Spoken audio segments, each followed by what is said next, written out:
This Late Night Linux Family podcast is made possible by our patrons. Go to latenightlinux.com/support for details of how you can join them. Support us on Patreon for access to ad-free episodes and early releases.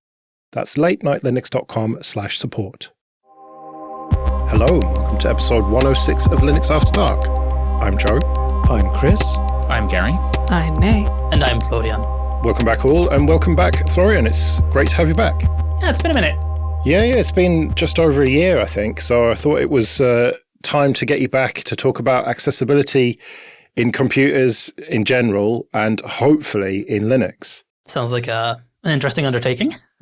Yeah, so last time we talked to you, you kind of said that the best operating system for accessibility was Windows and that Linux was not very good. So I know you've been doing a lot of testing and live streams and everything. Please tell me Linux got better in the last year. It didn't not get better. Oh. Okay, no, that's not entirely fair. So what's happening is obviously the Wayland shift is causing a whole lot of things. Some are really good, some are really bad. So it's really a very mixed bag. There is a guy by the name of Fireborn who has a bunch of blog articles that essentially describe what the current situation is. And he starts out, the very first post, he essentially says, you never know what's going to happen. You never know what the main ones are going to do. You never know where things are going to go. And I can actually sort of attest to that. There is a short on my YouTube channel where I go through the Linux Ubuntu installer, like the latest stable one. And I think some people may have seen it. Yeah. And essentially what you're seeing for the people who can, who are listening to the podcast, it's the accessibility page of the installer. So this is where you turn on things like, larger fonts and magnification and screen reader. And all the screen reader can see is just push button, push button, push button, push button. Like there's no labels on any of the buttons. And that's such a take. Like I don't even have to explain that, like how bad that is. But I'm also seeing a lot of things like with Wayland becoming more mature and being implemented. Things are improving, just not necessarily always at a very predictable and user noticeable rate. There's a lot of things happening in the background. There's a lot of things being worked on. It's just the intersection between like really deep Wayland knowledge, accessibility knowledge, and the willingness to work on what I think a lot of people consider a not so very sexy part of the stack is very small. So the progress is happening, it's just not happening very quickly. Right. What about with Elementary OS? Because I know those folks are really interested in accessibility and really care about it. Yeah, they're really doing a good job. Essentially, I have done a stream. I really don't mean to be tooting my own horn, but you keep asking me questions that I can relate to. But I actually did a couple of streams a couple of months ago, and essentially the premise was, why don't you just switch to Linux, or why don't you just self-host XYZ open source solution? And essentially it was a 3-week lasting treatise on why that may not always be possible. And Elementary OS actually did come up as a relatively good contender for someone who might want to try that. Like Elementary OS has a couple of things that they do really well. They also really listen well to feedback. Both of these streams I did on Elementary OS, Danielle was there. All right. And she was very willing to listen to feedback. Essentially, what I pointed out during the stream got into an issue the day after, and I haven't had a chance to look at it yet. But they've definitely been working hard to make things work as well as they can. And sometimes things happen that are completely out of their control as well. For example, VMware doesn't love Pipewire for some reason on Windows. Like if you have a Linux audio system, if a certain amount of factors all sort of convene at the same time, the audio becomes so stuttery that you can literally not hear what the screen reader is trying to. It's kind of like you can't make it out. Dear. Okay. So it's like that's not even a Linux. That is kind of a Linux thing, but it's probably also a VMware thing. Like something's going wrong there, and then you have to sort of know that's not an OS problem. You have to use VirtualBox, but that's one of those things that I think still sort of marks Linux in a bad way. You can absolutely use it. You can absolutely make it work for you, but there is so many little gotchas and things that you need to be aware of, and they're very badly documented. Like you don't know where to look for that information. So currently the first time experience for people is just kind of rough if you don't have the exact right compositor and the exact right OS and the exact right desktop environment. Pretty much if you want Wayland, really all that currently works is GNOME. KDE is working on it, but it's not quite there yet. And I'm pretty sure Mate, which was a very common Linux desktop environment for people who use the screen reader, isn't there at all yet. And then we're not even sure if they're going to get there ever.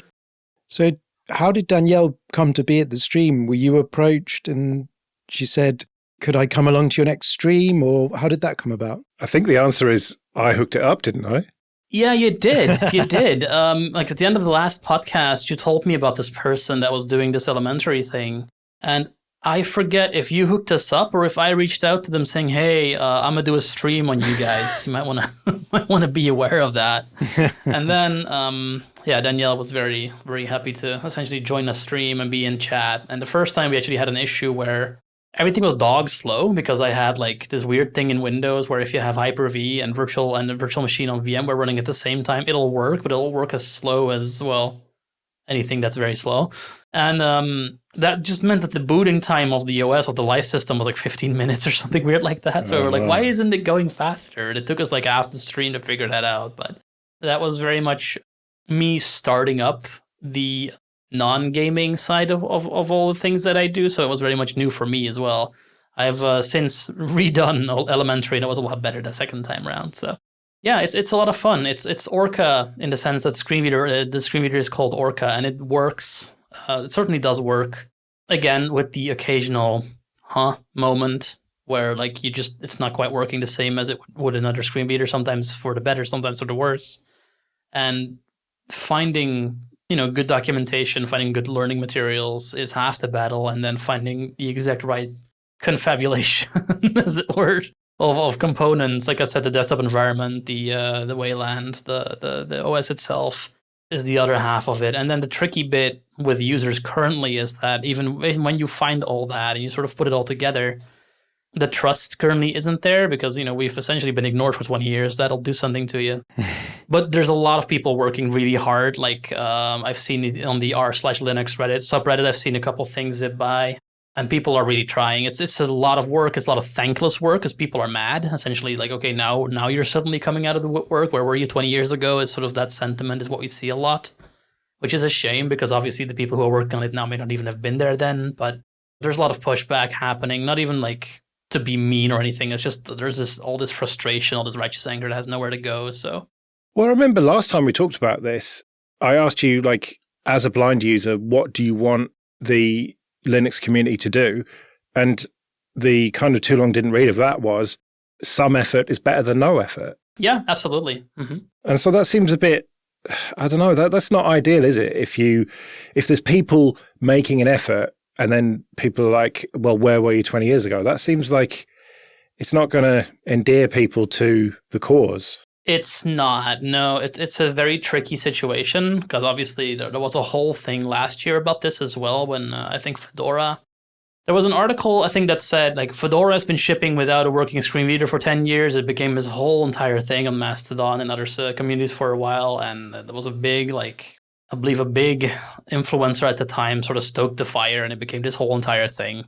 But I do believe things have calmed down. A lot of people, even who are really negative about Linux, take the time now to, the Fireborn, the person I was talking about, essentially has a very disillusioned sort of done view towards Linux in the beginning of the blog series. And then in the middle, they do an interlude for thank you. I know I'm being very negative, but thank you for the people who are currently working on it because it's important.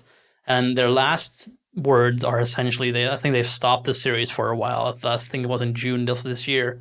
But basically what they say now is Wayland is becoming a thing. It's in some ways actually better. Let's please just make sure we work together to make accessibility part of this transition and have it be part of all the things that we do from now on forwards, which I think is a very good idea.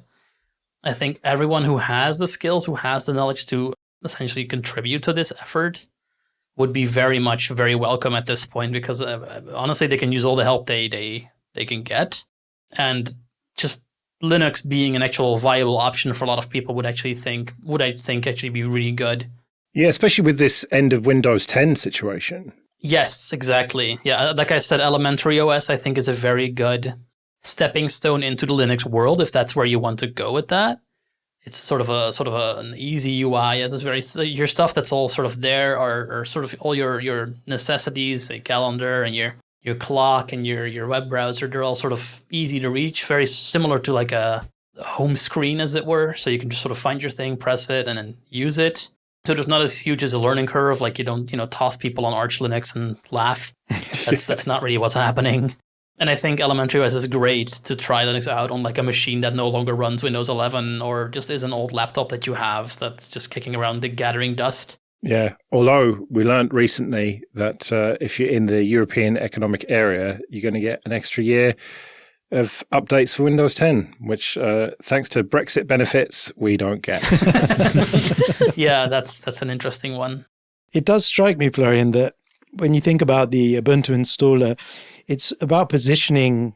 What you said last time we spoke to you is it just, even if someone sits when you make a change and tabs their way through to get what the screen reader picks up, and it's positioning that, even that kind of test on a checklist when you make a change that seems to be not happening, because clearly nobody has even done that in that situation. No, and that's where a lot of the anger is coming from. Like when we see, Ubuntu has, I won't say market leadership, but they are a very well-known name in the Linux ecosystem. Particularly newer users are often told, go use Mint or go use Ubuntu. Ubuntu is by far the most popular Linux distribution. They have more users than all of the other distros combined, is my understanding. Right. So then when you get into the installer and on the accessibility page of all places, you get that behavior. That's just, how can you defend that that's an okay thing to do? At that point, like, how can I say to my blind 68-year-old dad who wants to switch computers,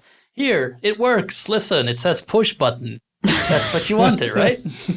I think that's the weird thing, right, is that Ubuntu is the biggest distro, and it is probably the one that most people go to first. Mm-hmm. So therefore, the installer for Ubuntu is effectively the front door for the entire of Linux for most people.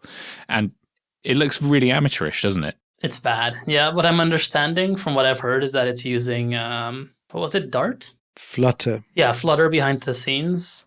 And apparently there is some interesting issues going on with the bindings for Linux accessibility there, and it's just that apparently that was not important enough to not use that or find some kind of workaround. And that I think is where a lot of people have a little bit of a trust issue. We're like, okay, it's accessible now. When is someone going to come along that says, okay, we're going to we're going to add the new flippity flappity floop UI based on Rust in all of the system? Oh, accessibility doesn't work. Well, I think that's something that we talked about last time, too, is that every time someone implements a new toolkit, sure, it looks fancy and everything, but they don't consider at all that some people might need a screen reader or might need to use a keyboard to get through the UI. And this is a problem that I think keeps happening and hasn't stopped happening since the last time we talked about it. So if you're thinking about implementing a UI library, first off, don't. Second off, if you have to, think about this stuff, please. The simplest test, right? Like go tab with Orca running. And if you can get Orca running, that's another problem you should probably be fixing. But if you have Orca running and you tab and it doesn't say what you land on, that's like, why is that okay exactly? Like if I were to turn your screen off, do you not get to complain that you can't see the screen? Because, we can all see our screens, your problem.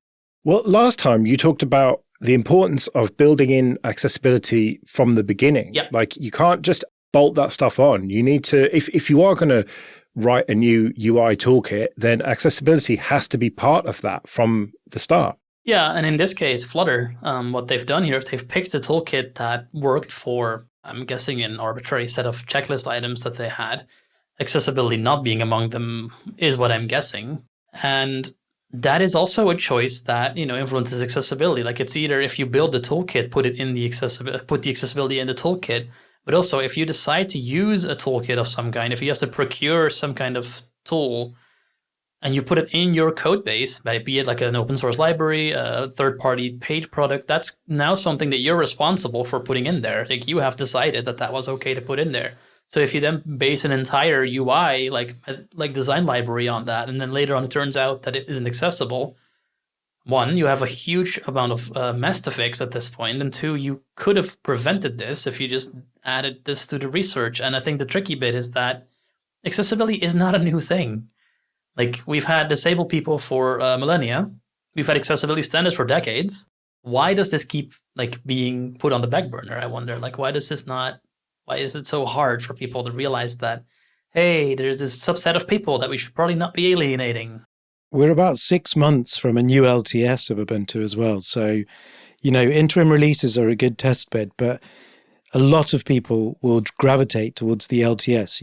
If people ask pretty much all of us for advice, if they want to get into Linux and install a distribution, the LTS of Ubuntu is a good place to start. Right. So I really hope they fix it by then, but I don't know. Yeah, because that sets it in stone for 2 years, essentially. That's a difficult thing, I think. Yeah, and that's another thing. Accessibility can sometimes just take a super, super long time. Like, look at Wayland. Like, that's being adopted pretty much en masse right now. And a lot of accessibility decisions are only being made right now. Like, people are working really hard, but, it's a relatively new thing from what I'm understanding. Well, the Wayland migration transition, whatever you want to call it, itself has been happening for quite a while. I mean, it's been the default in Fedora for 2-3 years at this point. Right. More than that, I think. Yeah, maybe it is more. For accessibility, that's nothing. I think I pointed this out last episode. There is an issue about the Calamares installer that I do believe has a resolution now, but it took them like 10, 11 years to get there.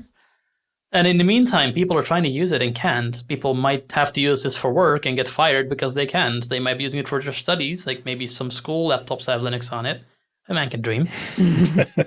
If that were to happen, and this is your experience, you cannot do university. Like, if you want to be adopted as an OS, that's like, for the masses, for people who want to ditch Windows and don't like all the marketing that Microsoft and Apple are doing, and you give them this.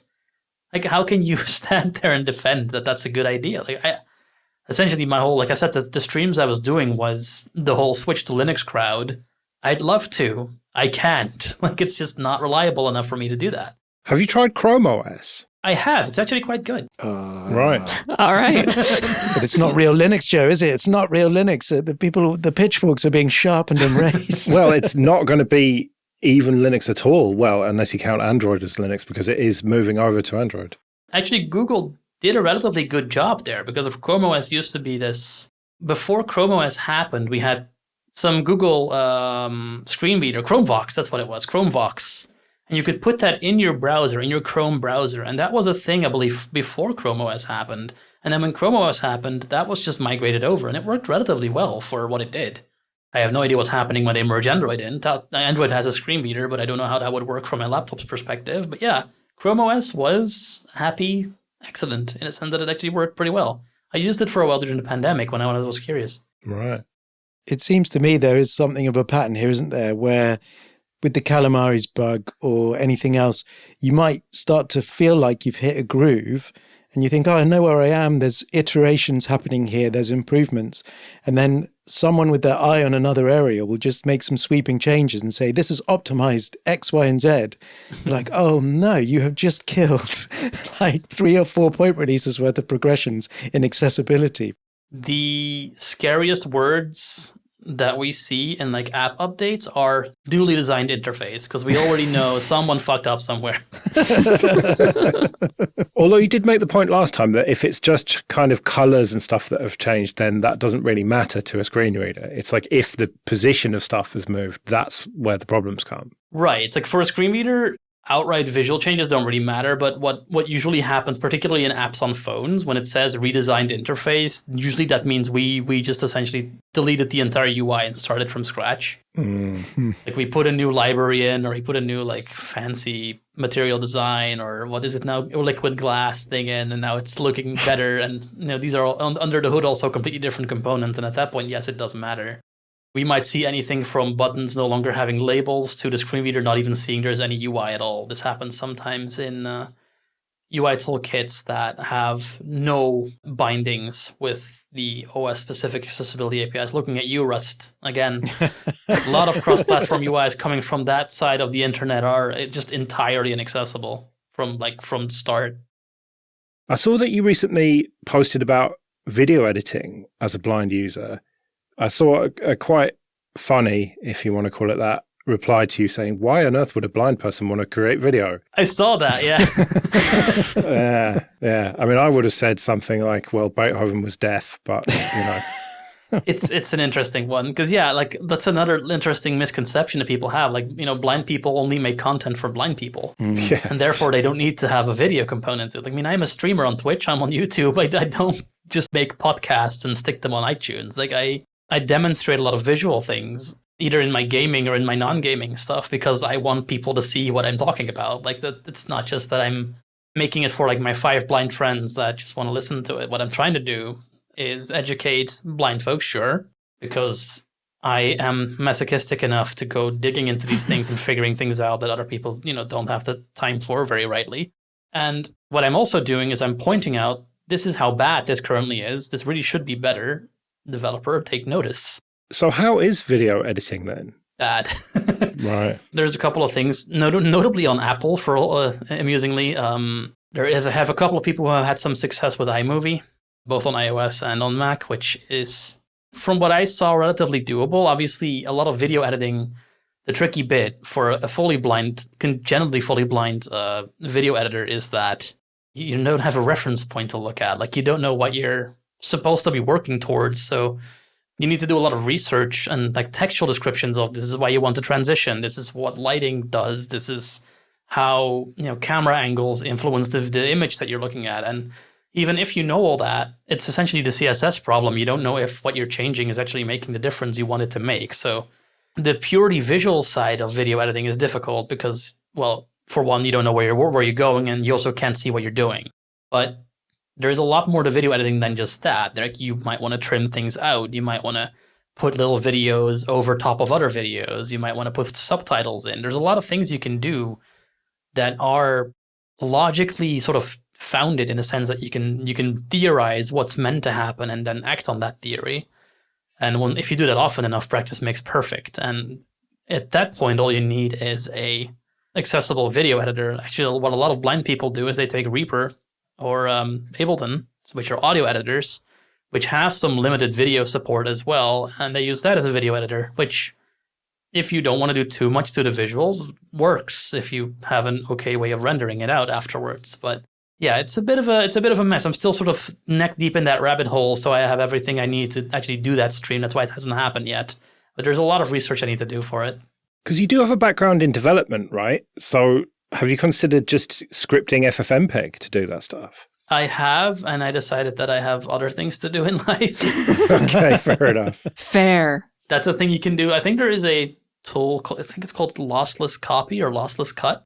I believe that is essentially a script over top of FFmpeg, which does a lot of, I think you can do things like trimming bits out of videos and things.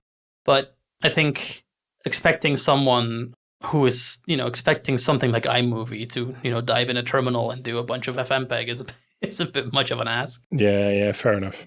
So it'll be part of it. I'll definitely cover it in that stream when it eventually happens. But I don't think I'll be like, okay, this is something that everyone who's done a little bit of Audacity should be trying. It's an interesting one. But yeah, putting a GUI over FFmpeg could be an interesting experiment.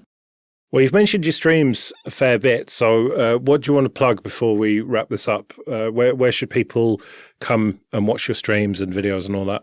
Amusingly, I actually did a little bit of a rebrand of my stuff earlier this year. So I used to be blindly coding, and blindly coding is great if you're only coding, but I have sort of expanded into various other areas. That's why I can now do things like video editing. So the YouTube channel is called Viewpoint Unseen because I have a viewpoint and it often goes unseen. And the Twitch handles are different.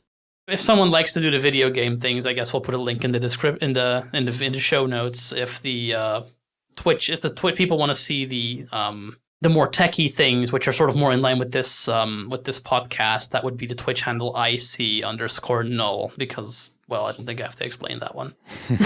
All right, well, I'll put links to everything in the show notes, definitely. Well, it's been absolutely great having you again, and we'll have to have you back in a year when hopefully things will have improved. I hope I have better news. Yeah. I do want to say I'm really grateful to the people who do work on Linux accessibility. It's a very difficult and mammoth job that you've taken on, and the people who rely on these things definitely very much appreciate it. So keep up the good work. Thank you very much. And we very much appreciate people like you who are willing to publicly criticize that. It is important for both sides. I'm glad. Right, well, we'll be back in a couple of weeks. Until then, I've been Joe. I've been Chris. I've been Gary. I've been May. And I've been Florian. See you later.